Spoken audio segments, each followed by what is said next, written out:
Olá, você que me segue aqui no canal, meu nome é Elias e vamos começar mais um vídeo. Dessa vez o tema do vídeo de hoje é sobre maldições hereditárias. Como a maldição hereditária se aplica na Bíblia, né? Os exemplos, as histórias bíblicas que temos que nos revelam sobre as maldições hereditárias e como podemos aplicar essas histórias, esses ensinamentos e viver de forma diferente, quebrando esses ciclos de maldições nas nossas vidas. Bom, para começar, eu gostaria primeiramente de falar o que é a maldição hereditária. Muitas pessoas podem pensar que essa questão de maldição é algo mais místico, algo mais fantasioso e que não existe, né? Mas a Bíblia nos ensina e afirma que maldições existem, são reais e nós temos que lutar contra. Então, biblicamente, o que seria uma maldição hereditária? Bom, as maldições hereditárias, elas são consequências espirituais ou até mesmo efeitos do pecado que podem se manifestar de geração em geração, dentro de uma família ou até mesmo além da família. Então, coisas como pensamentos, formas de pensar, características de uma pessoa, todas essas coisas envolvem um âmbito espiritual de pecado e de maldições hereditárias que nós passamos para os nossos filhos e os nossos pais nos passaram. Por isso é tão importante quebrar esse ciclo, né? Então, explicado o que é a maldição hereditária, eu gostaria já de adentrar biblicamente, explicando qual foi a primeira maldição hereditária que temos na Bíblia. Primeiro eu gostaria que você pensasse um pouco, refletisse, né, sobre, na sua opinião, qual é a primeira maldição hereditária que temos na Bíblia como história. Bom, para isso eu vou mostrar aqui no nosso slide. A primeira maldição hereditária que temos na Bíblia é exatamente a história de Adão e Eva. Em Gênesis capítulo 3, versículo 16 e 17, após a queda da humanidade, após Adão ter comido o fruto proibido, Deus diz: a mulher lhe declarou: multiplicarei grandemente o seu sofrimento na gravidez. Com sofrimento você dará à luz a filhos. O seu desejo será para o seu marido, e ele a dominará. E ao homem declarou: visto que você deu ouvidos à sua mulher e comeu do fruto da árvore da qual ele ordenara que não comesse, maldito é a terra por sua causa, e com sofrimento você se alimentará dela todos os dias da sua vida. Bom, aí está a primeira maldição hereditária da Bíblia, e ela se reflete até os dias de hoje. Infelizmente, todos nós nascemos com o pecado original, né, que é o pecado de Adão e Eva, que desobedeceram às ordens de Deus, caíram em pecado, e por isso todos nós nascemos com essa maldição do pecado. Todos nós pecamos, querendo ou não, né? Temos a natureza pecaminosa, graças a um ato que Adão e Eva fizeram há milhares ou milhões de anos atrás. Agora, pode-se abrir uma pergunta, né? Pode-se abrir um questionamento. De onde vem a justiça de Deus em sofrermos as consequências consequências espirituais, consequências até mesmo físicas, né, da nossa vida, pelos atos de um homem e de uma mulher há tanto tempo atrás, né, milhares ou milhões, como debatem as pessoas. Como é justo, né? Onde está a justiça de Deus? Se nós nascemos levando a culpa de pessoas que a gente não tem nada a ver, né? Podemos pensar dessa forma. E para responder essa pergunta, precisamos primeiramente fazer outra pergunta.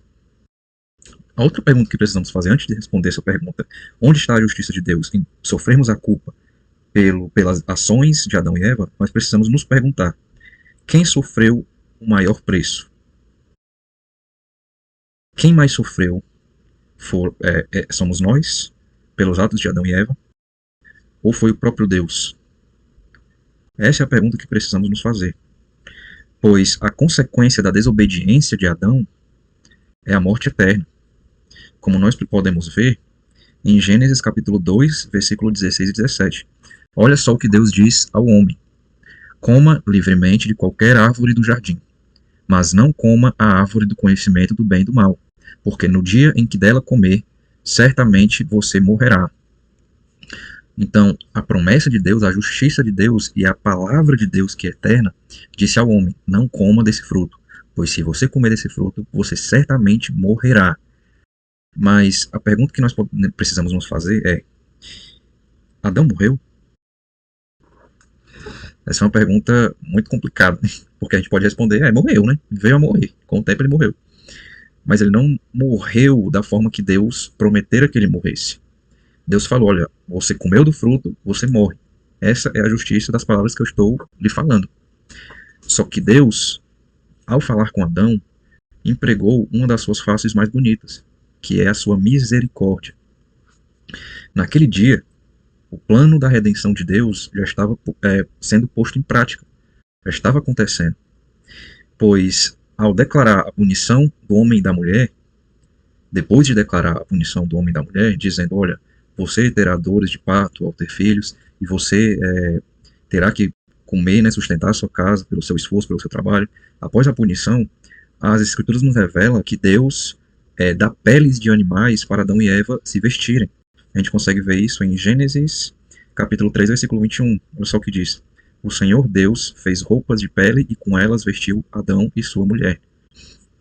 Então, muitos teólogos dizem que aqui, nesse texto, nessa passagem, Deus fez para Adão e Eva o primeiro sacrifício de todos os sacrifícios que foram que virão depois de Adão e Eva, né? O sacrifício que cobre o pecado dos homens. Tanto é que na cultura judaica até hoje existe um feriado chamado Yom Kippur, né? Que no hebraico significa o dia da expiação e significa literalmente cobrir os pecados. Da mesma forma que Deus, dando pele de um animal que os teólogos afirmam ser cordeiro, né? Pele de cordeiro, cobriu as intimidades de Adão e Eva, fazendo uma referência direta a cobrir o pecado deles dois, fazendo o primeiro sacrifício. E isso se completa de uma forma perfeita no sacrifício de Jesus, na cruz do Calvário. Pois em João capítulo 1, versículo 29, deixa eu dar uma olhada aqui, só um minuto, João, aqui. Olha só o que diz João capítulo 1, versículo 29 e 30. No dia em que João Batista viu Jesus se aproximando, disse, vejam, este é o Cordeiro de Deus, que tira o pecado do mundo. Este é aquele a quem eu me referi, quando disse, vem depois de mim um homem que é superior a mim, porque ele já existia antes de mim. Então João Batista faz uma alusão a Jesus dizendo, vejam, este é o Cordeiro de Deus, ou seja, este é o sacrifício de Deus. O sacrifício este que já era falado desde o princípio da criação do mundo, porque ele existia antes de mim. E isso na cabeça das pessoas da época que ouviram João Batista falar isso não fazia sentido, porque João Batista nasceu primeiro que Jesus Cristo. João Batista era mais velho que Jesus.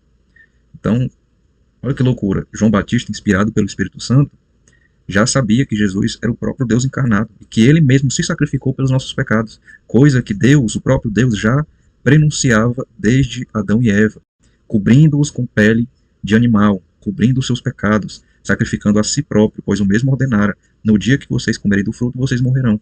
Mas quem morreu foi o próprio Deus, Jesus Cristo na cruz do Calvário. É impressionante a história da redenção, né? É uma coisa que, quanto mais você estuda e pensa sobre, mais impressionante é o quão Deus é maravilhoso. Né? E me perdoe eu parecer um pouco... o cansaço. Mas Deus está me dando forças para continuar aqui na pegada. E vai dar certo. Então, até agora conseguimos responder a pergunta. Onde está a justiça de Deus em nós sermos culpados pelos atos de Adão e Eva? Essa está a resposta. É que o próprio Deus foi quem pagou o maior preço, dando-se a si mesmo como sacrifício pelos atos de Adão e Eva. Ao colocarmos a nossa fé em Jesus Cristo, nós aceitamos o seu sacrifício e ele perdoa, ele nos limpa, ele nos cobre os nossos pecados com o seu sacrifício, que foi o sacrifício perfeito. Tanto é que mesmo os judeus, hoje em dia, não reconhecendo Jesus como Messias, eles mesmo assim, por não ter um templo, não fazem o sacrifício do Cordeiro. E eu creio, é uma fé própria, que os judeus não farão mais sacrifício, pois o próprio Deus já se sacrificou pelo mundo inteiro. E a próxima vez que houver um templo em Israel e começarem a serem feitos sacrifícios, é aí que começará o fim dos tempos. É assim que eu creio, é assim que eu vejo o Apocalipse bíblico, né? É assim que eu vejo, é que o anticristo reacenderá um novo templo para que sejam feitos novos sacrifícios. E essa será a blasfêmia maior, porque o sacrifício completo e perfeito já foi feito. Passando à frente. Bom, só para complementar, Pode ser que as pessoas que não têm uma fé muito grande ainda, que ainda estejam começando a sua caminhada cristã, possa ser que essa pessoa não... Olha, mas mesmo assim, mesmo Jesus tendo se sacrificado, mesmo assim não é justo a gente nascer com o pecado de Adão e Eva. Então, eu vou dar um exemplo de uma forma mais realista, digamos assim. De uma forma mais realista, nós vemos que o mundo não é algo singular. O mundo não é singular no sentido social da palavra.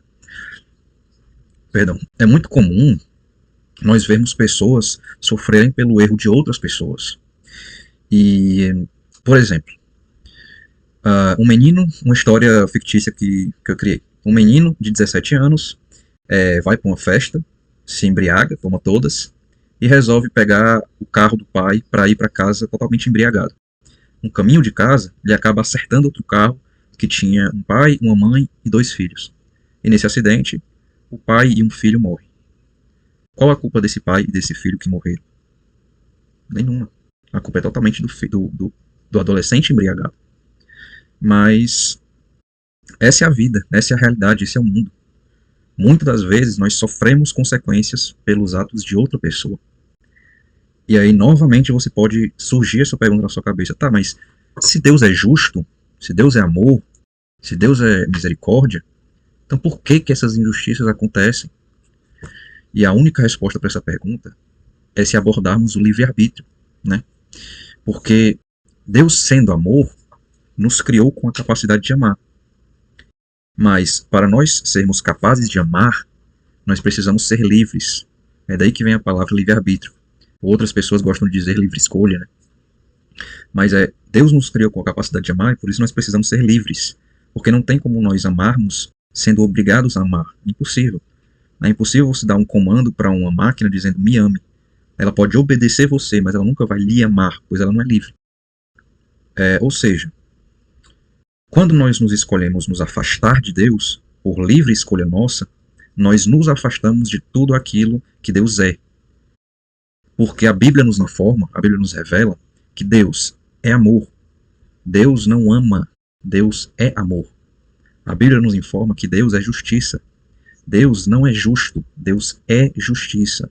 Ou seja, quando nós nos separamos de Deus, nós cometemos atos de ódio. Quando nós nos separamos de Deus, nós cometemos atos de injustiça. Porque Deus é a essência do amor e da justiça. Então, para elaborar isso de uma forma mais entendível, né, que eu consiga entender melhor, é só imaginar o seguinte. Nós entramos numa sala escura. Nessa sala escura tem uma lâmpada muito velha. Nós acendemos essa lâmpada e vemos que essa lâmpada ilumina muito pouco. Mas, no inconsciente e por instinto, falamos: essa lâmpada está muito escura. Só que, se nós pensarmos por um segundo sobre essa frase, faz sentido. Olha, a lâmpada tá meio escura mesmo. Só que quando analisamos essa frase um pouco mais profundamente, vemos que não faz sentido. Pois é impossível a luz ficar escura. A escuridão nada mais é do que a ausência da luz. Então, e isso tem até mesmo na física. Na física, diz que não existe o frio, existe a ausência do calor. Dessa mesma forma, não faz sentido dizer que Deus é injusto, porque as Escrituras nos revelam que Deus é justiça. Então, quando nós vemos a injustiça acontecendo no mundo, a conclusão lógica que nós podemos tirar daquilo é que essa injustiça, essas pessoas que cometem injustiças, elas estão separadas de Deus. Elas estão separadas da própria justiça.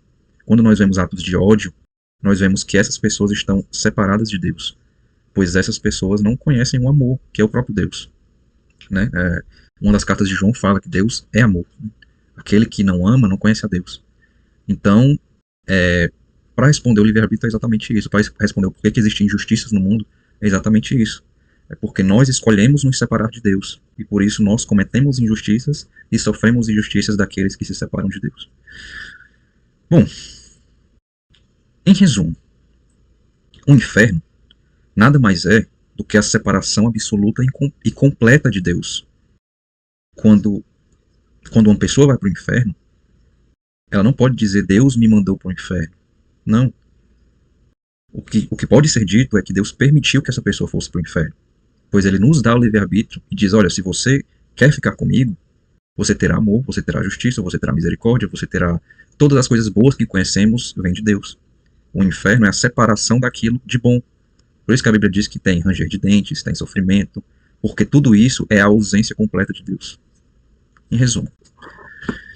Ok, dito tudo isso, essa explicação um pouco extensa sobre a primeira maldição hereditária e sobre a justiça e injustiça que acontece no mundo, podemos finalmente começar a falar sobre como funciona as maldições hereditárias.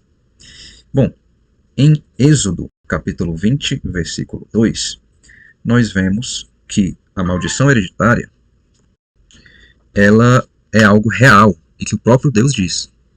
Olha só o que diz aqui Êxodo.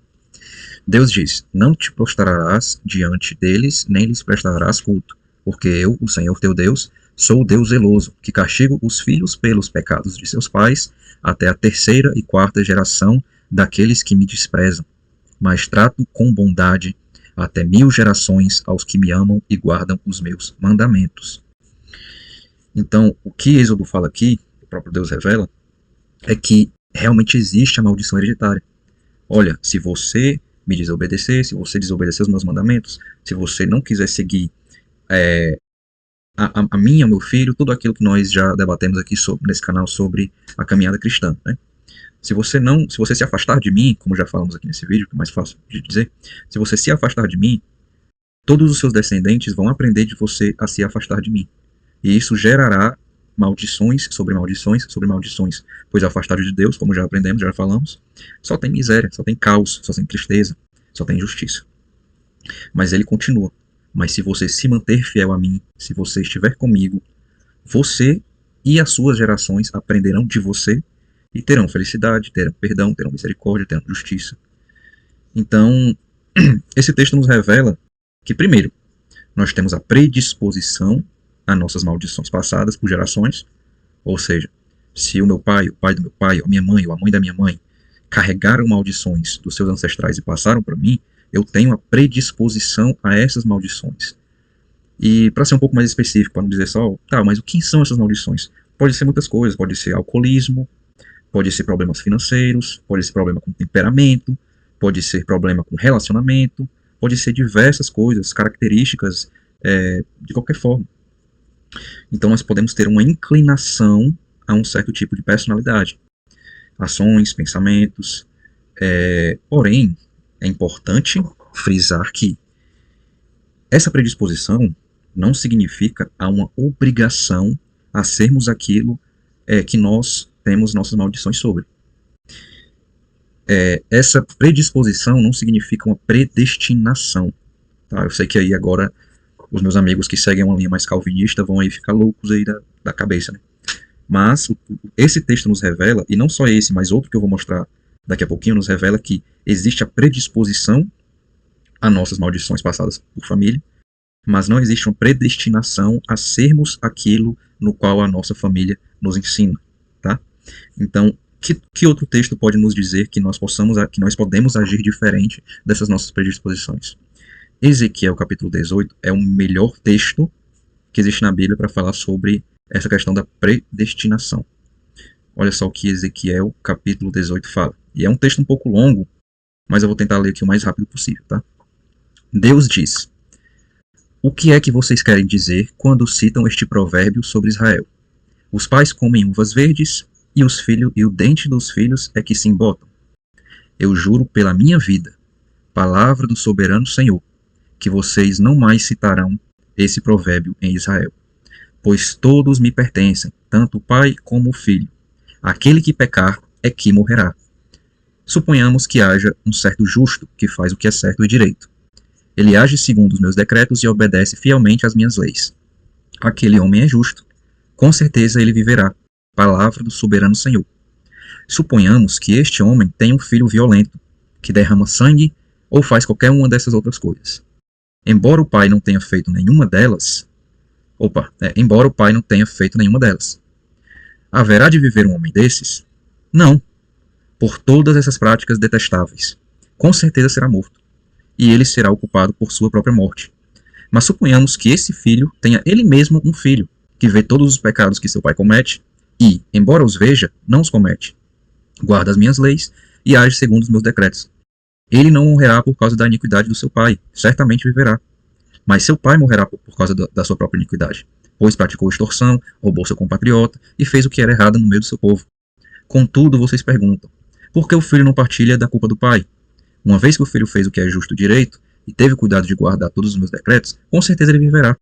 Aquele que pecar é que morrerá. O filho não levará a culpa do pai, nem o pai levará a culpa do filho. A justiça do justo lhe será acreditada, e a impiedade do ímpio lhe será cobrada. Muito forte, impactante, impressionante essa passagem de Ezequiel, onde o próprio Deus fala: olha, vocês estão falando muito aí, muito provavelmente essas pessoas que leram aquele texto de Êxodo que acabamos de ler, falaram: olha, já que Moisés recebeu de Deus esse negócio aí de que o que despreza a Deus tem as gerações desprezadas e o que agrada a Deus tem as gerações agradadas, então o pai come uva verde e o filho e o dente do filho se embota. Mas o próprio Deus, através de Ezequiel, fala: não, isso não existe, vocês a partir de hoje nunca mais falarão isso. O pai pecou, o pai morrerá. O filho pecou, o filho morrerá. O ímpio será julgado pelos seus erros, pelos seus pecados. Então esse texto é muito forte, que fala sobre essa questão de predestinação, né? E esse texto nos fala sobre 2 pontos, que é muito importante também. Esse texto nos fala sobre o quão nós não escolhemos, né? Ou seja, tem muitas pessoas que falam: nós não temos o livre-arbítrio, num sentido muito amplo da palavra, no sentido de que podemos escolher qualquer coisa. Por exemplo, eu não escolhi a família no qual eu nasci. Eu não podia escolher. Eu escolho nascer com olhos azuis, com cabelo meio grisalho, não sei o que, não sei o que. Não, você não tem essa escolha, né? O livre-arbítrio não é sobre que você escolha poder voar. Não. O livre-arbítrio é simplesmente você poder escolher entre aquilo que é lhe dado. Ou seja, o livre-arbítrio é nós sermos bons, é nós sermos justos, mesmo com as oportunidades ruins que tivemos. Mesmo em lares caóticos, nós sermos pessoas de paz. Mesmo com exemplos de pessoas que odiavam umas às outras, nós escolhemos ser pessoas de amor. Mesmo apenas presenciando injustiças, nós escolhemos sermos uma pessoa justa. Então, o livre-arbítrio se dá em nós termos a escolha com base naquilo que nós temos à nossa disposição. Deus nos dá tudo aquilo que nós temos. Deus nos dá os nossos dons, Deus nos dá a nossa vida, Deus nos dá as nossas circunstâncias. Mas cabe a nós, com o nosso livre-arbítrio, escolher o que fazemos com esses dons, com essas circunstâncias, com essa vida. Então, o justo será tratado com justiça e o ímpio será tratado como pecador, né? É isso que esse texto nos revela. Agora, existe uma história, eu até anotei aqui, porque essa história é muito, muito legal, né? Ela é uma historinha fictícia, um provérbio citado, e eu acho que se encaixa muito nesse tema, né? Eu anotei aqui para ler. É uma história, ela não é bíblica, é só uma história contada para filhos a respeito de caráter, né? A respeito de escolha. É uma história muito interessante, então peço licença para lê-la, né? Um homem perdeu a esposa no nascimento dos seus 2 filhos gêmeos. Tomado pela dor, ele tornou-se alcoólatra e agressivo com os seus filhos. Quando seus filhos cresceram, cada um seguiu um caminho diferente. Um se tornou alcoólatra, com a vida totalmente destruída, e ao ser questionado sobre o porquê ele se tornou o que ele se tornou, ele respondeu: se você tivesse a vida que eu tive, saberia que eu não tive muita escolha. Tudo que eu vi o meu pai fazendo e falando me levou a estar onde eu estou hoje. Já o outro filho, gêmeo, né, se tornou um pai de família. Teve uma vida estável, teve negócios, teve uma esposa maravilhosa, 2 filhos com uma relação incrível. E ao perguntarem como ele chegou onde ele chegou, ele respondeu: se você tivesse a vida que eu tive, saberia que eu não tive muita escolha. Eu observei o que meu pai fazia e falava, e por isso eu tive que ser diferente, né? Eu tinha que ser diferente do que ele era. Então, essa pequena história, nos conta sobre o que faz o caráter de uma pessoa. São as suas escolhas, né?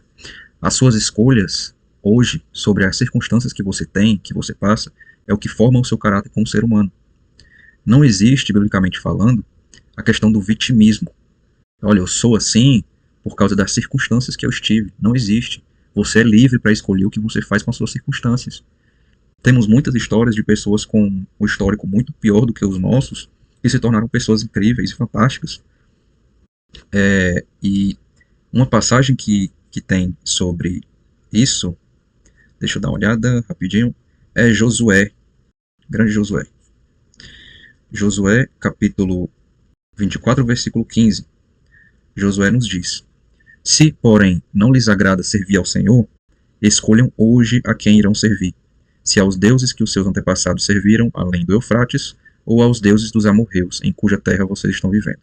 Mas eu e a minha família serviremos ao Senhor. O que Josué diz, falando aos hebreus, né? Ele diz: olha, eu entendo que os seus antepassados tiveram essas maldições passadas para vocês, uma maldição de idolatria, de pecado, mas vocês são responsáveis pelos seus atos hoje. Então escolham. A minha escolha, eu e a minha família serviremos ao Senhor. E isso é muito impactante, porque realmente é o que forma o caráter da pessoa. É literalmente dizer: olha, eu servirei ao Senhor, e com isso eu avançarei a minha vida em amor, em paz, em abundância, em prosperidade, em justiça. Ou escolher a idolatria, o pecado, a imundície, e ter uma vida tomada tanto pelas maldições dos seus antepassados, quanto pelas suas próprias maldições. E isso é muito triste. Agora, para seguir na maldição hereditária, nós falaremos sobre alguns exemplos bíblicos que nos informam sobre essas maldições. Existem muitos exemplos bíblicos sobre maldições, mas eu quero me ater a um só que tem um conteúdo vasto para explorar essa questão das maldições. E esse exemplo é o exemplo de Abraão e os seus descendentes. Então vamos lá. É muito importante primeiro falar que as maldições hereditárias, elas sempre começam pelo pecado e pelo afastamento de Deus. Se analisarmos a primeira maldição hereditária que falamos no começo, de Adão e Eva, nós podemos observar que aconteceu dessa forma. Para Adão cair e receber essa maldição de Deus, ele primeiro teve que pecar, primeiro ele teve que se afastar de Deus. E é interessante no sentido, é triste, mas é interessante, é que se nós tentarmos analisar como esse afastamento, esse pecado acontece, é interessante nós vermos que nós sempre caímos num pecado que é menos interessante do que aquilo que nós já temos. É menos interessante, mas mais atrativo. E isso, muitas das vezes, somos nós mesmos que nos fazemos cair, ou até mesmo uma investida de Satanás. Um exemplo, para ficar mais fácil. É como se você tivesse um Porsche preto de 2025. Só que a sua cor favorita é verde. Aí eu, como seu inimigo, chego no seu ouvido e digo: por que tu não troca o teu Porsche preto de 2025 por aquele Porsche verde? E aí você se apaixona pelo Porsche verde e você troca na mesma hora sem nem pensar, porque é mais atrativo aos seus olhos. Só que aquele Porsche verde é de 2005 e o seu era de 2025. Você compra vendo ele maravilhoso, verde, do jeito que você sonhou. Mas internamente, ele está com o motor todo quebrado, está com as peças todas com ferrugem. E é sempre, resumindo, o pecado é sempre atrativo, mas pior do que aquilo que nós já temos. Vamos analisar o pecado de Adão e Eva, como eles caíram. A serpente, que é o inimigo das nossas almas, Satanás, ele diz para o homem o seguinte, ele diz, deixa eu dar uma olhada, eu esqueci de colocar essa passagem de Gênesis, onde a serpente os convence a pecar, dizendo que, olha, se vocês comerem desse fruto, vocês serão como Deus, vocês serão iguais a Deus. Só que, olha que irônico, olha, é uma coisa triste, mas é muito interessante de se analisar, porque é irônico. Porque a serpente diz, olha, comam desse fruto que vocês vão ser iguais a Deus. Só que o próprio Deus criou o homem à sua imagem conforme a sua semelhança. Adão, no jardim, ele era um rei. Adão, no jardim, ele reinava sobre a criação. E tem muitos teólogos que afirmam, essa é uma coisa que eu também acredito, que Adão era imortal, pois a morte só veio começar a existir depois da queda. Então não havia morte. Adão era imortal, a criação era imortal. Não existia morte, não existia tristeza, não existia dor. Imaginem isso, imaginem uma vida assim. Adão era um rei, Adão era como Deus. Ele não era Deus, tá? Ele não era Deus. mas ele era semelhante a Deus, pois Deus o criou à sua imagem conforme a sua semelhança. Mas ele caiu no pecado ao acreditar em Satanás, que disse: coma desse fruto e você será igual a Deus. Mas ele já era. Ele trocou o Porsche dele de 2025, perfeito. Ele era um Porsche 2025 perfeito, mas ele trocou aquilo que ele era para ser um Porsche 2005, cheio de defeito, cheio de problema, cheio de cacareco. Esse é o pecado. Nós caímos em algo pior do que aquilo que nós já temos. É uma coisa assim, é incrível como nós somos ruins, né? Então, olha só. Então, como nós podemos colocar isso em prática na história de Abraão, né? Voltando aqui para a maldição. A vida de Abraão. Em Gênesis capítulo 12, olha só, Gênesis capítulo 12, pronto. Abraão estava chegando no Egito e disse a Sarai, sua mulher: eu bem sei que você é bonita. Quando os egípcios a virem, dirão: esta é a mulher dele, e me matarão, mas deixarão você vivo. Diga que é minha irmã, para que me tratem bem por amor a você e a minha vida seja poupada por sua causa. Eu estava lendo aqui e esqueci de passar para o slide, mas está aqui o slide para quem quiser ver. Tá? Ou seja, a história de Abraão é muito esquisita, pois o mesmo é tratado como o pai da fé. Né? E o pai da fé, por um pecado, por um erro, ele mentiu, ele enganou. Ele não confiou que o Deus que ele servia, que o levou para o Egito, o protegeria de quaisquer inimigos que tentassem contra a sua vida. E ele não confiou, teve medo, como diz o texto, por isso ele mentiu, enganou, dizendo que a sua esposa, na verdade, era sua irmã. Que loucura, né? Então, Abraão sentiu medo da morte, né? E por isso ele não confiou no Deus que ele servia. E em Gênesis 20, capítulo 1, nós vemos que Abraão repete o mesmo erro, um mesmíssimo erro. Eu vou compartilhar aqui para o slide, mas vocês vão pensar que eu só copiei e colei. Mas não, pode abrir na sua Bíblia e ver que é real. Em Gênesis capítulo 20, versículo 1, olha só. Abraão partiu para a região do Negueb e foi viver entre Cádiz e Sur. Depois morou algum tempo em Gerar. Ele dizia que Sara, a sua mulher, era sua irmã. Então Abimeleque, rei de Gerar, mandou buscar Sara e tomou-a para si como esposa. Certa noite, Deus veio a Abimeleque num sonho e lhe disse: você morrerá. A mulher que você tomou é casada. Mas Abimeleque, que ainda não havia tocado nela, disse: Senhor, destruirias tu um povo inocente? Não foi Abraão que me disse: ela é minha irmã? E não foi Sara que me disse: ele é meu irmão? O que eu fiz foi de coração puro e de mãos limpas. Eu não coloquei o restante da história, porque seria muito extensa, mas, obviamente, Deus perdoou Abimeleque, né? Como nós podemos ver em Ezequiel, né? O justo não é culpado pelos erros do ímpio. Mas nós podemos ver que Abraão repetiu o mesmíssimo erro que no Egito cometeu, dizendo que Sara era sua irmã por medo de ser morto, por não confiar em Deus, não confiar sua vida em Deus. Ele enganou e mentiu novamente. E isso se tornou nele e naqueles em que viriam dele uma maldição. Porque esse problema era muito mais profundo. Se Abraão cometesse esse erro no Egito, se voltasse para Deus pedindo misericórdia e perdão, Deus o teria perdoado e livrado da sua maldição. Mas ele continuou sendo mentiroso e sendo enganador. Então, nós podemos ver em suas gerações que o erro se repetiu. Em Gênesis capítulo 26, olha só, Gênesis capítulo 26, nós podemos ver que na vida do seu filho Isaque, Gênesis capítulo 26, versículos 6 e 7, ele repetiu o mesmo erro do seu pai. Olha só, assim Isaque ficou em Gerar. Quando os homens do lugar lhe perguntaram sobre a sua mulher, ele disse: ela é minha irmã. Teve medo de dizer que era sua mulher, pois pensou: os homens deste lugar podem matar-me por causa da Rebeca, por ela ser tão bonita.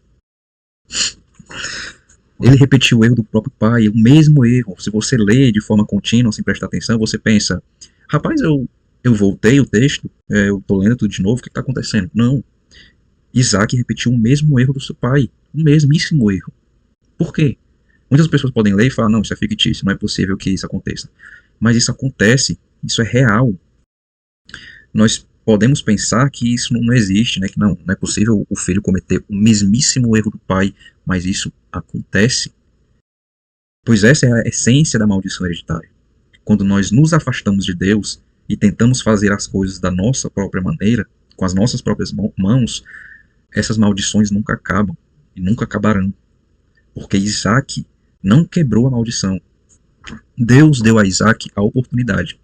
Eu acredito, lendo esse texto, que Deus levou Isaac a Gerar, a mesma cidade que Abraão cometeu com Abimeleque. Deus levou Isaac a Gerar para a situação em que colocou dizendo: olha, Isaac, eu estou lhe dando a oportunidade. Isaac, eu estou lhe colocando na mesma situação de seu pai. Quebra essa maldição. Isaac foi lá e não quebrou. Cometeu o mesmo erro do pai, dizendo que sua esposa era sua irmã por medo de ser morto. Ele, como o pai, enganou e mentiu. E agora, quando vemos a história do filho de Isaac, Jacó, nós vemos que o mesmo acontece. Não o mesmo no sentido de dizer que a esposa é irmã, mas a enganação e a mentira. E no caso de Jacó, é o pior de todos. Pior de todos. Em Gênesis capítulo 27, nós vemos a história de Jacó. Olha só, Gênesis capítulo 27, o quão terrível é o que acontece. Jacó se dirigiu ao seu pai e disse: meu pai, respondeu Isaac, sim, meu filho. Quem é você? Isaac já estava muito velho, idoso, já não sabia mais o que era o que. E Jacó respondeu seu pai: eu sou Esaú, o seu filho mais velho. Fiz como o Senhor me disse. Agora sente-se e coma do que cacei para que o Senhor me abençoe. Isaac perguntou ao filho: como você encontrou a caça tão depressa, meu filho? Jacó respondeu: o Senhor, o seu Deus, a colocou no meu caminho. Então Isaac disse a Jacó: chegue mais perto, meu filho, para que eu possa apalpá-lo e saber se você é realmente o meu filho Esaú. Jacó aproximou-se do seu pai Isaac, que o apalpou e disse: a voz é de Jacó, mas os braços são de Esaú.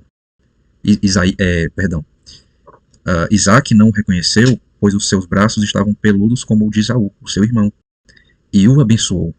Isaac mais uma vez lhe perguntou: você é mesmo o meu filho Esaú? E Jacó respondeu: eu sou. Essa história, para mim, é uma das histórias mais complicadas de se lerem na Bíblia, porque é impossível você ler isso sem ficar terrivelmente assombrado, sabe, triste. Porque é uma coisa terrível o que Jacó faz com seu próprio pai, dizendo ser o seu irmão mais velho para ganhar a primogenitura dele. É terrível. E quando nós pensamos nessa situação, nós podemos assemelhar nos dias de hoje como se fosse uma pessoa tentando se aproveitar de um idoso sem capacidade de enxergar ou até mesmo de ouvir direito e levá-lo para um cartório para passar casa, bens, tudo que o idoso tem para o nome dele, dizendo ser alguém querido daquele idoso. Foi isso que Jacó fez. Jacó foi ao seu pai pretendendo ser Esaú, dizendo: me abençoe, para que eu tenha tudo aquilo que é para Esaú. Ele enganou e mentiu para o pai, tornando a maldição de Isaac e de Abraão 100 vezes pior. E essa maldição se torna algo muito ruim na vida dessa geração, né? Dessas pessoas. E bom, mesmo que essa tenha sido a pior de todas, de pai, filho e neto, é incrível como as coisas de Deus são. Porque eu posso afirmar para vocês que foi Jacó, cometendo o pior erro dentre os três, que quebrou a maldição da família. Ele foi o exemplo que Abraão e que Isaac não foi. Ele quebrou o ciclo da maldição. Mas como? Como alguém tão terrível conseguiu quebrar a maldição, você me pergunta? Para isso a gente precisa contar um pouco da história de Jacó e como ele quebrou essa maldição. Depois que ele enganou seu pai Isaac, ele foi mandado para o seu tio, o tio da sua família Labão. E lá ele foi enganado pelo próprio tio. O próprio tio mentiu para ele, dizendo: olha, se você trabalhar por mim por 7 anos, você vai ter a minha filha aqui que você quer. Passou-se os 7 anos, o tio dele pegou e falou: não, agora você precisa passar mais 7 anos. E Jacó ficou trabalhando para o próprio tio por 14 anos. 14 anos ele foi enganado pelo próprio tio, tomando o próprio veneno de enganação e de mentira. Depois daqueles 14 anos, o próprio Deus aparece a Jacó. O próprio Deus, que nas escrituras nos dizem que ele veio como um homem, o próprio Deus apareceu para Jacó e lutou com Jacó.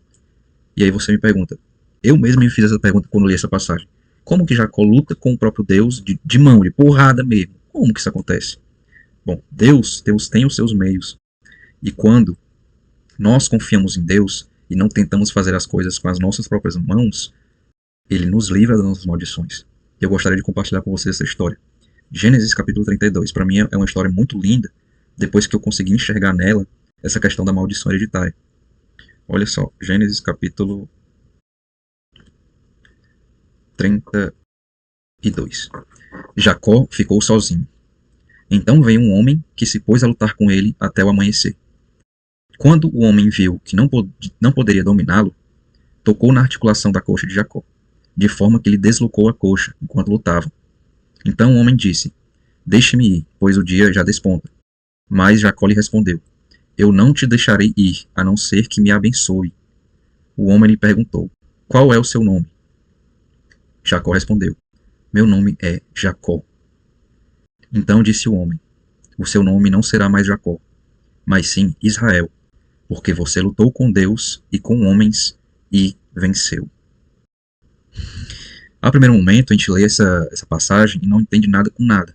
Onde é que esse homem apareceu? Quem é esse homem? Como é que Jacó lutou com esse homem? Como é que esse homem é o Deus? É o próprio Deus? Esse homem é o próprio Deus? Como é que Jacó conseguiu lutar com o próprio Deus? E o que é que tem a ver essa história toda? Bom, eu gostaria de explicar o meu ponto de vista na questão da maldição hereditária.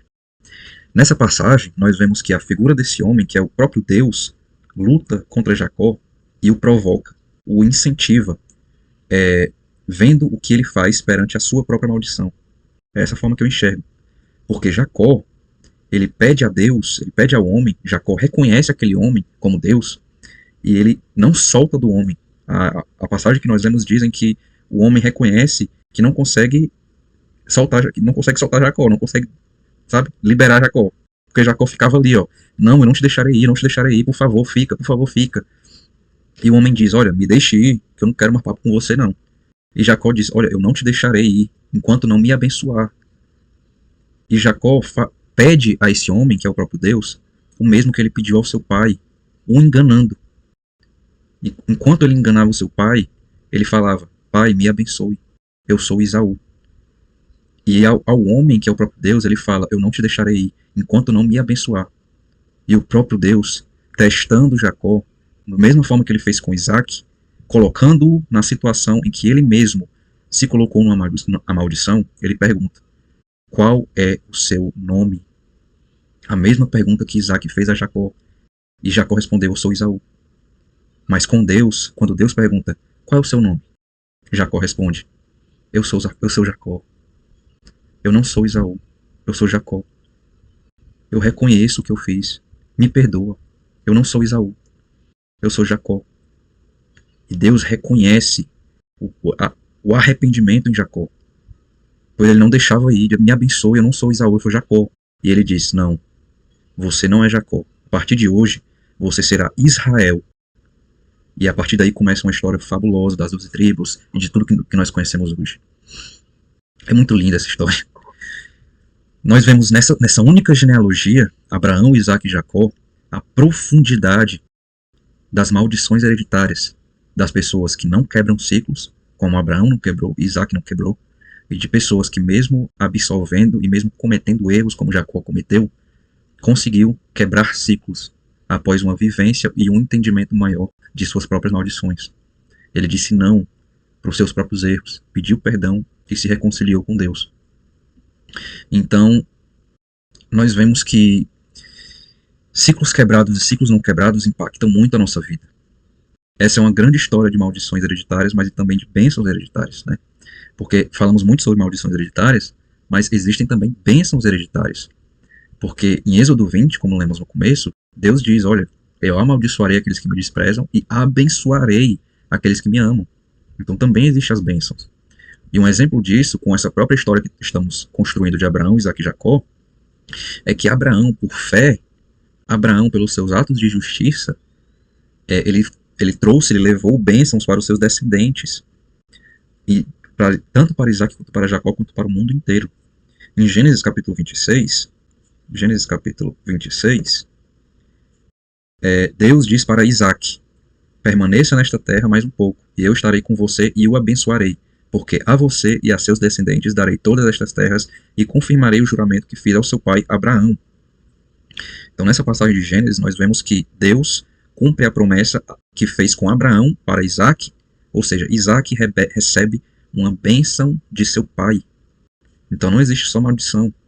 E também para Jacó. Em Gênesis capítulo 28, 13 e 14, versículos 13 e 14, Deus diz, eu sou o Senhor, o Deus de seu pai Abraão e o Deus de Isaque. Darei a você e a seus descendentes a terra na qual você está deitado. Seus descendentes serão como o pó da terra, e se espalharão para o oeste e para o leste, para o norte e para o sul. Todos os povos da terra serão abençoados por meio de você e da sua descendência.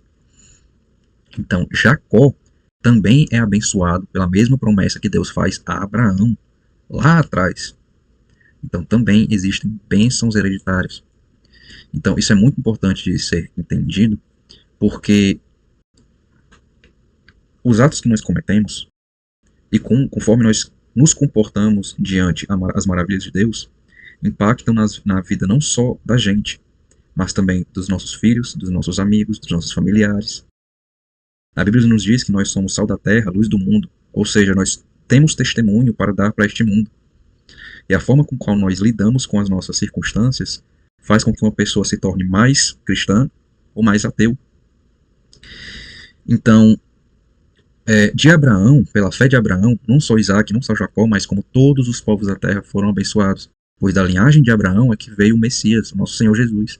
Jesus é descendente de Abraão.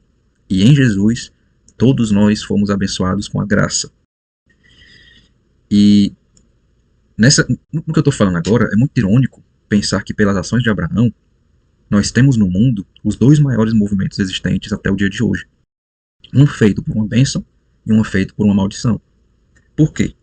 Porque no começo, quando falamos sobre Abraão ter ido para o Egito e enganado o faraó dizendo que a sua esposa era sua irmã, Faraó, para pedir o perdão a Deus, manda embora Abraão e Sara, sua esposa, e manda embora dando gado, dando riqueza, dando ouro e dando servos e servas. E o texto bíblico nos mostra mais à frente que Sara, impaciente por não ter o seu filho Isaque logo, ela vai até Abraão e fala: Abraão, dorme com a minha serva Agar para que ela te dê um filho, porque eu não estou tendo filho. Sara induz Abraão a dormir com a sua serva Agar. E de onde veio essa serva? Do Egito. A maldição que Abraão cometeu no Egito, o pecado que Abraão cometeu no Egito, se estende até os dias de hoje, pois o seu filho com Agar é Ismael. E Ismael é o descendente de todos os povos árabes de hoje, povo que fundou o islamismo, os muçulmanos. Então é irônico pensar que um filho de Abraão, Ismael, deu origem ao povo árabe, e o outro filho, Isaque, deu origem ao povo judeu, hebreu, e esses dois povos, um tenta destruir o outro. Isso para nos mostrar que as nossas ações têm consequências muito absurdas e muito absolutas, muito grandes, não importa o quanto nós não enxerguemos. Então, essa é uma reflexão necessária que precisamos ter, pois as nossas ações não refletem somente na nossa vida. Eu cometer um pecado, um ato errado hoje, não reflete somente na minha vida, no meu espírito, né, na minha vida espiritual, na minha vida física. Também reflete na vida de outras pessoas. Então, para terminar esse vídeo, né, que já está bastante longo, já vai mais de 1 hora, eu quero fazer uma última reflexão para terminar essa questão de maldições hereditárias, de bênçãos hereditárias. Eu gostaria de fazer uma reflexão muito particular, muito pessoal. Cada um fará a sua reflexão. Faça na sua cabeça uma árvore genealógica da sua família. Veja quais problemas você tem e veja quais problemas a sua família tem. Reflita. Quem eu sou? Eu sou ruim com as minhas finanças? Por que eu sou ruim com as minhas finanças? A minha mãe, o meu pai, a minha avó, o meu avô, o meu tio, a minha tia, eles são ruins com as finanças também? Esse é um ciclo familiar de maldições que nós temos? Porque se sim, eu tenho que quebrar. E isso serve para tudo. Vai depender das suas características pessoais, dos seus pontos de vista, dos seus pensamentos, da sua forma de agir. E lembre-se, um passo importante para a caminhada cristã é a santificação. Se não nos livrarmos dessas amarras de maldições passadas, de outras pessoas, nós não podemos afirmar categoricamente que somos livres, pois ainda estamos presos no pecado. Eu não queria, mas me deu agora a vontade, e eu acho que se vai mais aí uns 20 minutos de vídeo, mas eu contarei um exemplo pessoal. Eu não queria porque pode ser que algum familiar meu veja esse vídeo e se sinta ofendido. Mas desde já eu peço para que, se alguém da minha família estiver vendo o vídeo, não se ofenda, pois eu contarei um testemunho próprio, né, de coisas, de pensamentos que eu tive, de exemplos que eu mesmo fiz na minha vida, para me livrar de ciclos de maldições que eu encontrei na minha vida.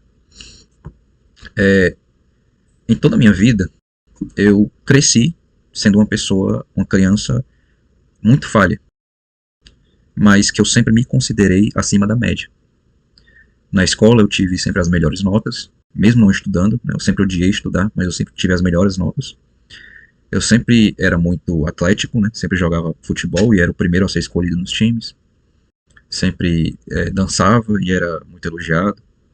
No trabalho eu sempre era o elogiado e o empregado do ano, digamos assim. E, infelizmente, isso me levou a ser uma pessoa muito arrogante, muito prepotente, muito orgulhosa.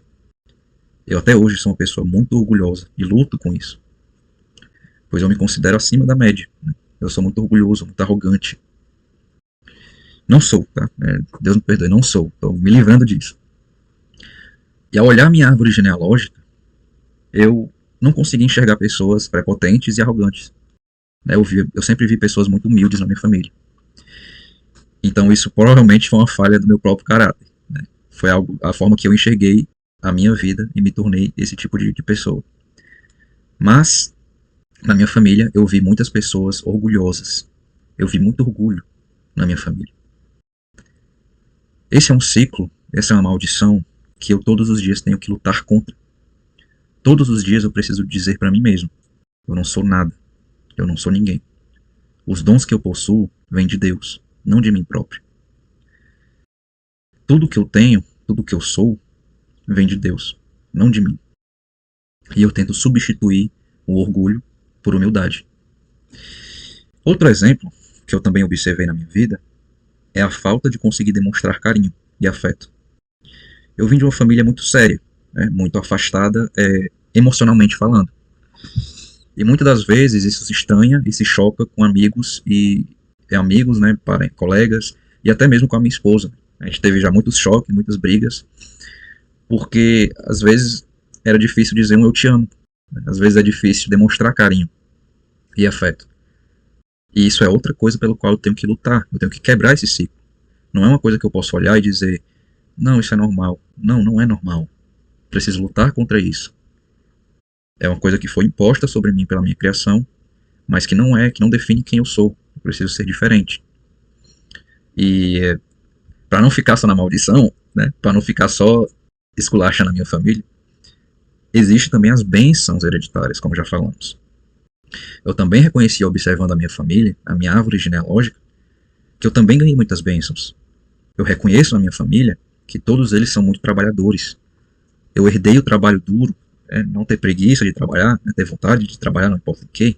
Eu herdei isso da minha família, de observar sempre a minha família trabalhando, conquistando, batalhando, né? Outra coisa que eu também observei é sempre a caridade. Eu sempre observei a minha família sendo muito caridosa, sendo muito empática pelo próximo. E isso eu absorvi como uma bênção. E até hoje eu sou muito empático com o próximo. Graças a Deus e graças à minha família que me criou a ser assim. E eu falo esse exemplo para que todos vocês que estejam vendo esse vídeo consigam refletir e analisar a si próprio.